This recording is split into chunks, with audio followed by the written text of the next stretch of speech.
రావి నారాయణ రెడ్డి స్ఫూర్తితోటి మనమందరం కూడా ముందుకు పోవాల్సిన అవసరం ఉన్నది.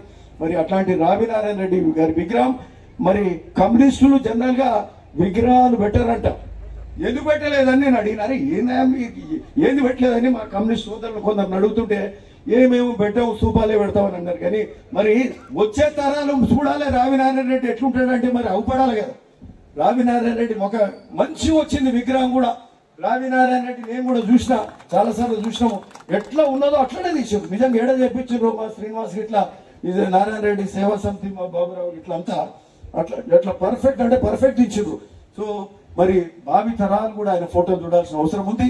సరే, అందుకనే మరి స్థూపాలు పెట్టుకునే కమ్యూనిస్టులు ఈరోజు ఊరి ప్రజలందరూ కలిసి పార్టీలకు అతీతంగా కలిసి రావి నారాయణ రెడ్డి గారి విగ్రహం పెట్టుకోవడం చాలా సంతోషం. మనమంతా ఇప్పటి తరానికి తెలియదు కానీ పాత తరాన్ని అంతా కూడా మనం కూడా తద్వారా వాళ్ళ ద్వారా ఆయన ఎప్పుడు గుర్తుంచుకోవాల్సిన అవసరం ఉంది. నేను ఒకటి కోరుతా ఉన్నా, రావి నారాయణ రెడ్డి అట్లాంటి మహోన్నత వ్యక్తి, మహోన్నత నాయకుడు. మరి ఆయన విగ్రహం భువనగిరిలో ఉండాలి. హైదరాబాద్ ట్యాంక్ బండ్ మీద కూడా పెట్టాల్సిన అవసరం అయితే ఉంది.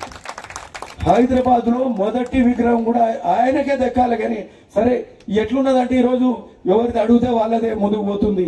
సరే అంటే వాళ్ళేం తక్కువ అని అంటలేము. కానీ ఇప్పుడు అంటే పద్మ విభూషణ్ వచ్చింది, పద్మ విభూషణ్ అవార్డు వచ్చినటువంటి వ్యక్తి రావి నారాయణ రెడ్డి గారు.